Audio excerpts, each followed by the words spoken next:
네, 금요일 이번 주 마지막 거래일 이렇게 주간 하락으로 마무리될 것 같습니다. 시장 분위기 여전히 거래는 조금 한산한 가운데 장중 저점 부근이거든요. 어떤 마무리 전략 필요한지 두 분께 답 들어보겠습니다. 우원명 한국의결권대행 부대표 차영주 MTN 전문위원입니다.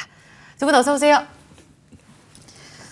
반갑게 인사를 하고 싶은데 시장 분위기가 영 좋지가 못합니다. 우원명 부대표께 먼저 질문 드려볼게요. CPI 해석도 질문 드려보려고 했는데 오늘은 왜 빠진 거예요? CPI, 지정학적 리스크, 뭐 여러 가지 이유가 있겠습니다만 가장 주요했다고 보시는 이유 단답으로 먼저 듣고 출발할 수 있을까요? 일단 뭐 말을 좀 인용을 해볼게요. 이를테면 우리가 이제 그런 얘기를 하는 경우가 많거든요. 악마는 디테일에 있다. 그러니까 아마 시장이 그런 것 같아요. 분위기는 뭐 방향성은 이미 다들 알고 있지만 그 방향성으로 이제 진행하는 과정에서 디테일한 부분들은 계속해서 변동이 있을 수밖에 없잖아요. 그래서 뭐 지금 앵커님 말씀해 주신 대로 이제 미국 CPI 관련된 부분들이 사실 영향을 준 부분도 있고 어쨌든 간에 뭐 예상치보다 조금 높게 나온 부분들 뭐 그런 CPI 같은 경우도 그랬고 그래서 아마도 이런 부분들이 사실은 잘 아시는 것처럼 이제 지난 12월 달 동안에 국내 시장이 좀 가파르게 좀 많이 올라왔고 좋았죠. 지수도 그렇고 그런 상황에서 연초 들어서 일단 피복 기대감이 좀 약화가 되는 그런 흐름성이 나타났는데 또 그 부분을 또 정당화시키는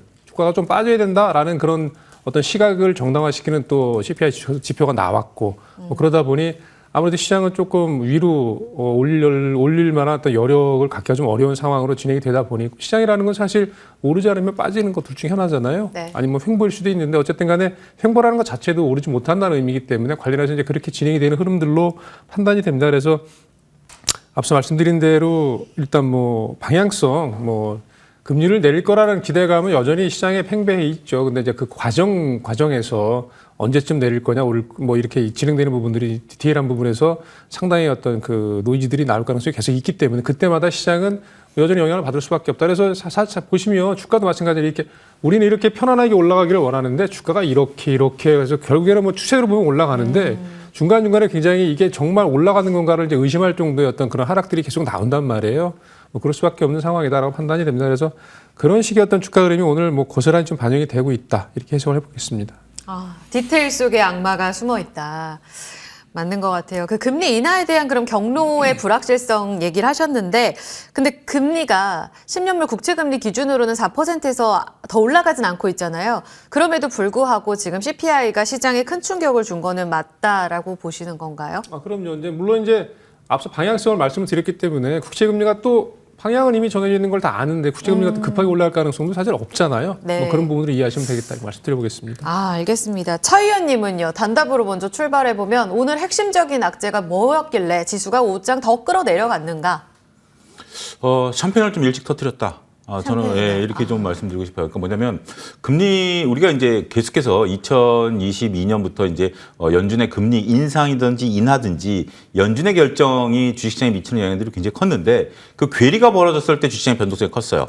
그러다가 이제 2023년 같은 경우 연준과 시장의 괴리감은 상당히 좀 낮아졌었던 상황. 그러니까 이제 연준이 더 이상 이제 금리를 올리는 것이 마감됐을 것이다라고 했기 때문에 연준발 시장의 변동성은 그렇게 크지 않았었어요. 그런데 또 역시 이제 2023년 말부터 연준이 이제 피봇을 땡길 거야라고 이제 시장이 먼저 샴페인을 터뜨렸죠. 그런 상태에서 연준은 여전히 피봇에 대한 것들, 그러니까 지금은 이제 금리를 올리는 게 아니라 피봇, 그러니까 금리 인하 시기를 놓고 이제 또 설왕설래가 되는 거예요. 2022년에는 연준은 금리를 우리 계속해서 올릴 거야라고 했지만 시장은 그만 올려 그러면서 그때마다 변동성이 굉장히 커지지 않았습니까? 네. 그런 데자뷰다라고 좀 말씀드릴 수가 있겠고 이번에 이제 CPI가 굉장히 조금 생각보다 잘 나왔다라는 것들이 연준이 피봇을 조금 더 뒤로 미룰 수 있다. 그러면 이게 샴페인 먹고 이제 샴페인 값을 지불해야 되는데 돈 낼 때가 되는데 이게 돈이 없네. 이제 이런 인식들이 되니까 주식 팔아서 샴페인 값 내야죠. 좀 그런 상황이 된 것 같습니다.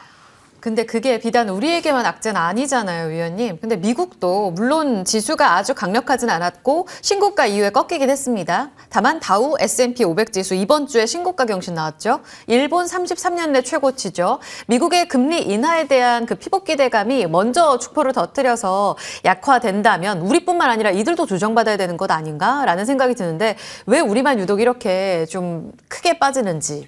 세 사람이 있는데 한 사람은 곡간이 가득 차 있는 사람이에요. 그래서 뭐 이렇게 뭐 피봇이 되건 안 되건 특별히 신경 안 쓰는 거죠. 그건 이제 미국이다라고 말씀드릴 수가 있겠습니다.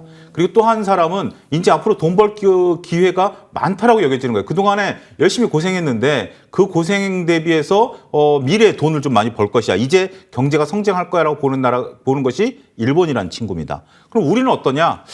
내년에 올해 경제가 나아질 것이냐? 글쎄. 올해 기업의 이익이 늘어날 거냐? 글쎄.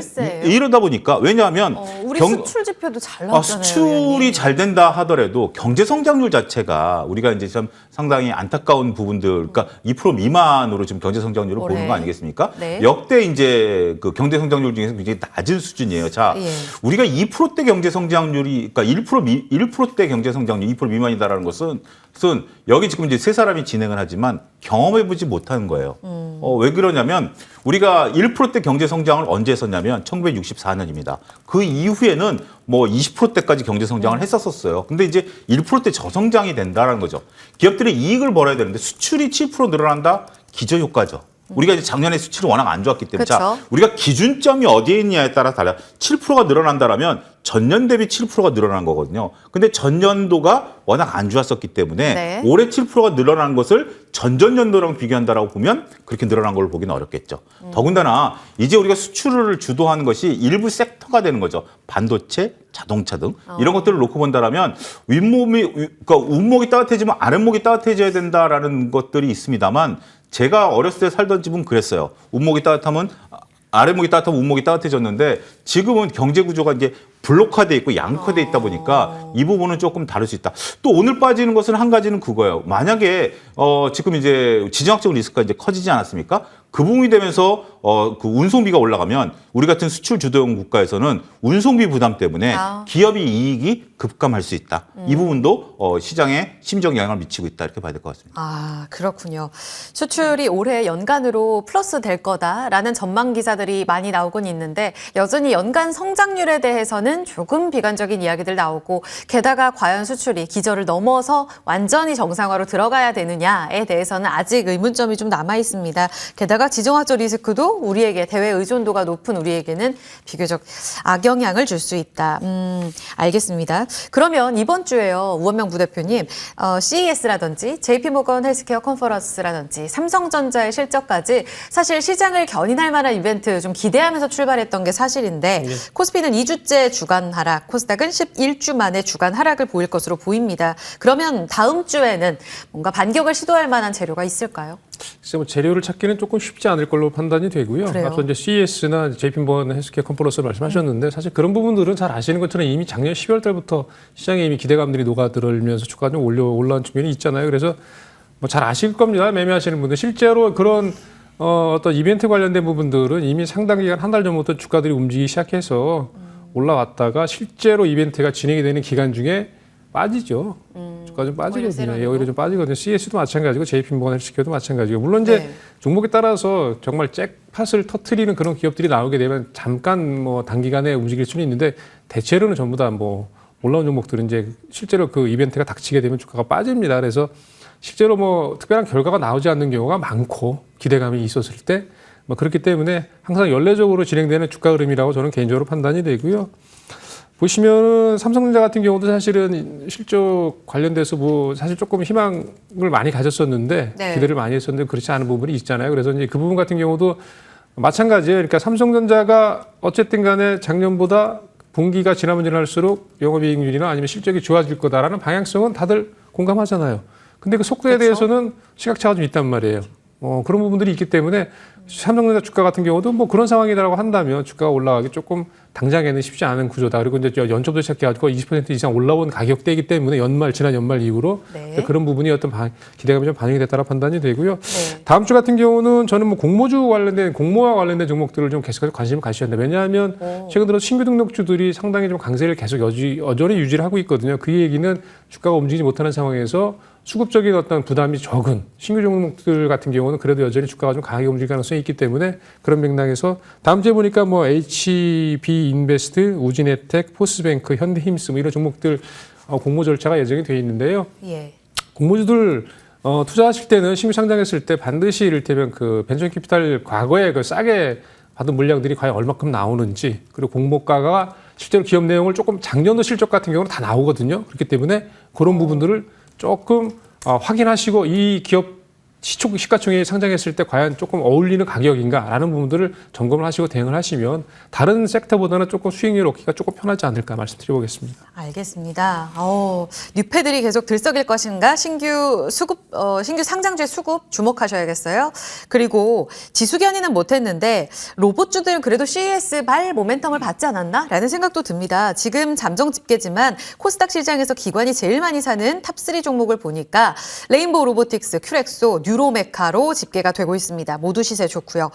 추가적인 어떤 추세 상승이 나올 수 있는 모멘텀. 그러니까 지금 대기업과의 코멘트들이 꾸준히 나오잖아요. 앞서 LG 이야기 애프터 브리핑에서도 들어봤는데요. 이 부분이 추세 상승으로 2차 랠리 끌어올릴 수 있나요?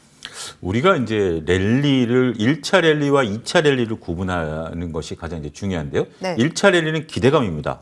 그런데 2차 랠리는 실적이에요. 그렇기 때문에 지금은 이제 기대감을 갖고 우리가 따라 올라가기는 좀 쉽지 않다. 그러니까 레인보우 로보틱스를 이제 우리가 머릿속에 딱 있죠. 네. 삼성하면 레인보우 로보틱스가 딱 있는데 그러면 네. LG 삼성하면 또다시 레인보우 로보틱스 잘 잡으면 6배가 날 것이야. 라고 보는 건데 그거는 이미 한번 끝난 거고요. 이제는 실적이 나와야 되는 거기 때문에 근데 굉장히 이제 변동성이 크죠. 더구나 사는데 또 주가가 레인보우 로보틱스 같은 경우는 1%밖에 못 올라가죠. 그러면 어느 정도 탄력성은 좀 둔화됐다라고 좀 보여지고 로봇주들의 실적이 나타나려면 긴 호흡으로 보셔야 된다라는 것도 덧붙여서 말씀드리도록 하겠습니다. 네, 직고점 돌파는 결국 성과에 달렸다. 정리하고요. 오늘의 특징 섹터로 넘어가겠습니다. 오늘 해운, 항공, 방산 이쪽으로 같은 재료에 이렇게 좀 들썩이는 모습을 보였죠. 바로 지정학적 리스크입니다. 지구 반대편에서 무슨 일이 벌어지고 있길래 지금 미국, 영국 쪽에서 예멘 후티 반군 공습을 시작했고요. 이쪽 반대편에서의 움직임도 심상치가 않습니다. 12월에 일단락될 거라고 봤는데 그 중동 불안이 가시화되고 있는 분위기인데요. 오늘 보니까 기관 쪽에서 HMM 담아가는 모습, 앞서 흥하해운도 급등하는 모습이 나왔습니다. 가장 강했던 건 시세로는 확실히 해운이었거든요. 우원명 부대표님. 지금 운임지수 이미 추가 인상에 나서고 있는 해운사들의 움직임을 봤을 때 추가적으로 더 오를 심산이 있는 것인지 그렇다면 투자 기회 더 있다고 봐야 돼요? 제가 이게 기회라고 표현하는 게 맞는지 모르겠습니다. 주가 이미 조금 올라온 종목들이잖아요. 사실 뭐 흥하해운도 그렇고 HMM도 그렇고 주가가 사실 조금 반등이 좀 나와 있는 상태에서 지금 주가가 어쨌든 간에 그래도 여전히 좀 긍정적으로 움직이고 있는데요. 이 지정학적 리스크 관련해 가서는 뭐 계속해서 나오는 뉴스 그 흐름대로 이를테면 후티 반군과 서방 국가들의 대결 구도로 이제 네. 고착이 되는 것 같아요. 그래서 실제로 무력 행사들이 이어지고 있는 상황이다라고 이제 기사들이 나오고 조금 뭐 불안감들이 좀 커지고 있는데요. 네. 뭐 그로 인해서 관련된 그 운임 지수들이 올라오는 것도 사실 뭐 맞잖아요. 실질적으로 단기적일 수 있겠지만 어쨌든 간에 운임 지수들이 올라오는 상황이고. 실제로 올랐고. 예. 네. 특히 이제 상하이 컨테이너 운임 지수라고 얘기되는 SCFI 같은 경우는 좀 많이 올랐거든요. 앞서서 네. 이제 리포트에서 나온 내용인데 그래서 그와 연관돼서 실질적으로 해운 손사들의 어떤 실적과 관련해서는 긍정적으로 받아들일 수 있는 부분이 여전히 아직도 있다고 개인적으로 판단하고요. 물론 종목에 따라서 흥하해운 같은 종목이 좀 강하게 움직이는데 그러니까 수급적인 논리가 좀 강한 것 같아요. 흥하해운 자체 어떤 업력 오래된 회사하고 좋긴 하지만은 아무래도 이제 좀 가격 싼 주식 거래를 많이 시키면서 가볍게 움직일 수 있는 종목이 이제 흥하해운이기 때문에 그쪽으로 수급이 네. 쏠리는 걸로 판단이 되고요. 저는 개인적으로 역시 이제 기본적으로 좀 이렇게 봐야 될 종목은 HMM이다라고 말씀드려보겠습니다. 업력이나 진짜 수혜주여서라기보다는 수급적으로의 지금 대장도 계속 바뀌고 있잖아요. 이 흐름도 좀 기억을 하셔서 대응을 하시는 게 좋을 것 같아요. 그 측면에서 봤을 때 지금 항로 상거래가 다 중단이 돼서요. 차 의원님, 지금 최근 들어서 여객 때문에 좋은 항공주가 사실은 국제유가가 오르게 되면 피해주죠. 하지만 이쪽에서 보게 된다면 오히려 대체 물류를 이동할 수 있는 항공 쪽으로 갈 것이다 라는 시각도 있습니다. 수혜 받을 수 있을까요? 그 부분은 조금 우리는 냉정히 좀 판단해 봐야 되겠죠. 앞서갔어요. 그 배로 실어나르는 거하고 비행기로 실어나르는 거하고는 뭐 운임 격차가 워낙 크기 때문에 이런 것들을 우리가 단순하게 비행기로 실어나른다라는 대체제라고 볼 수는 없는 거죠. 우리가 라면을 먹다가 라면이 떨어졌다고 해서 뷔페에 가서 뷔페로 먹을 수 있는 건 아니잖아요. 그런 거죠. 가격 차이가 거의 그 정도 나는 거기 때문에 그렇기 때문에 차라리 뭐 한두 끼 굶어야 되는 상황이니까 그런 부분들을 좀 보셔야 될 것으로 보여지고 있다라고 말씀드릴 수가 있겠죠. 더군다나 네. 이제 이 지정학적 리스크가 오래가는 리스크냐라고 봤을 때는 네네. 반군 같은 경우는 이미 그러니까 미국과 영국이 군사 행동을 개시했고 예. 이번에 이란이 미국 유조선을 한 것은 예. 그거는 이제 어떤 뭐 단순하게 그런 문제라기보다는 어떤 또 정치적인 문제, 그러니까 이제 그 원유가 어디 거냐라는 문제에 대한 그런 거기 때문에 이 부분은 좀 결이 다르다고 봐요. 그쪽에서 이제 필압됐다 그래서 이게 지금 군사 행동을 하는 것들이 아니라 정치적인 부분들, 그 원유가 어디 거냐라는 부분으로 구분해서 봐야 된다라는 측면에서 본다라면 이 리스크는 길게 갈 수 있는 우리가 전쟁이 터졌다 뭐 이런 거에 대한 이스라엘 전쟁의 여파다 이렇게까지 보는 거는 너무 조금 앞선 얘기가 아니겠나 싶습니다. 좀 별개로 보자. 예. 방산 쪽 점검하고 갈게요. 우원명 부대표님. 비슷한가요? 지금 사실 사이즈가 작은 빅텍 휴니드는 튀어오르고 정통 방산주로 볼 수 있는 현대로템, LIG 넥스원. 사실 이쪽은 로봇까지 모멘텀이 있는 쪽이죠. 이쪽이 오히려 이런 중동 불안 소식에 아주 급등하는 모습을 보이진 않았습니다. 만약 이런 움직임을 계속 보이게 된다면 지정학적 리스크로 인한 방산 섹터에 대한 수주 기대감은 트렌드로 좀 자리할 가능성이 높잖아요. 예. 이쪽을 모아가는 전략은 유효한가요? 일단 뭐 종목별로 좀 다를 것 같아요. 뭐 말씀하신 대로 빅텍이나 뭐 약간 중소형 단에 있는 종목들 같은 경우는 사실 네. 중동 리스크하고 빅텍이 실질적인 관계가 있나요? 그렇지 않을 겁니다. 그래서 이런 이제 심리적인 요인이 가장 주가에 영향을 미치는 부분이라고 네. 개인적으로 판단을 하고요. 물론 이제 빅텍도 뭐 방산 관련된 여러 가지 뭐 아이템들이 있겠지만 직접적인 연관성이니까 이를테면 가격이 싼 코스닥 종목들 같은 경우는 아무래도 이제 단발성으로 움직이는 그런 경향들이 강하다고 말씀드리겠고요. 개인적으로 LIG 넥스원 같은 경우는 잘 아시는 것처럼 이제 네. 방산 관련돼서 여러 가지 언급들이 있었고요. 리포트들도 많이 나왔는데 올해 역시 실적이 잘 나올 가능성이 높다라고 개인적으로 판단을 하고요. 잘 아시는 것처럼 뭐 진화학적 리스크지만 실질적으로 방산 제품이 한번 이제 매출이 일어나기 시작하면 이게 뭐 금방 끝나는 게 아니란 말이에요. 굉장히 길게 가기 때문에 뭐 그런 부분에 어떤 영향을 받을 수밖에 없다고 판단이 되고요. 특히 최근에 이제 LIG 넥스원 같은 경우는 잘 아시는 것처럼 기사에 나온 대로 로봇 업체를 인수한 부분이 있습니다. 고스트 로보틱스라는 그 미국의 로봇 회사를 인수했는데요. 연관지어서 물론 좋습니다. 이제 성장성을 좀 부가시키기 위해서 이제 로봇 산업에 연관된 어떤 그런 부분들도 나는 나쁘지 않다고 개인적으로 판단하는데 다만 한 부분은 이런 게 있습니다. 그러니까 로봇 업체를 인수했는데 인수대금이 보니까 기사를 보니까 3,150억 정도 소요가 된다라고 나와 있더라고요. 그래서 이런 내용들 같은 경우는 실질적으로 이제 피인수되는 그 로봇 기업의 어떤 재무 구조를 좀 봐야 될 부분이 있는 것 같아요. 왜냐하면 물론 그렇지 않을 수도 있지만 과거에 여러 가지 경우에 있어서 보시면 사업 다각화를 추진하는 가운데 어떤 액션을 취했는데 사업 다각화가 아니라 사업 다 악화가 되는 경우도 사실 많이 있었거든요. 그래서 네. 그런 부분들은 지금 상황에서 나쁘지 않은 걸로 주가는 반영을 했는데 아무래도 이제 그런 어떤 실질적으로 어떤 그 펀더멘탈한 부분들은 조금 확인을 해보셔야 된다. 저는 이렇게 말씀드려보겠습니다. 알겠습니다. 거의 비슷한 또 답으로 귀결이 되고 있거든요. 그리고 아까 에너지 얘기하실 때 미 유조선 나포는 이번 중동 불안과는 조금 별개로 보자는 이야기를 하셨거든요.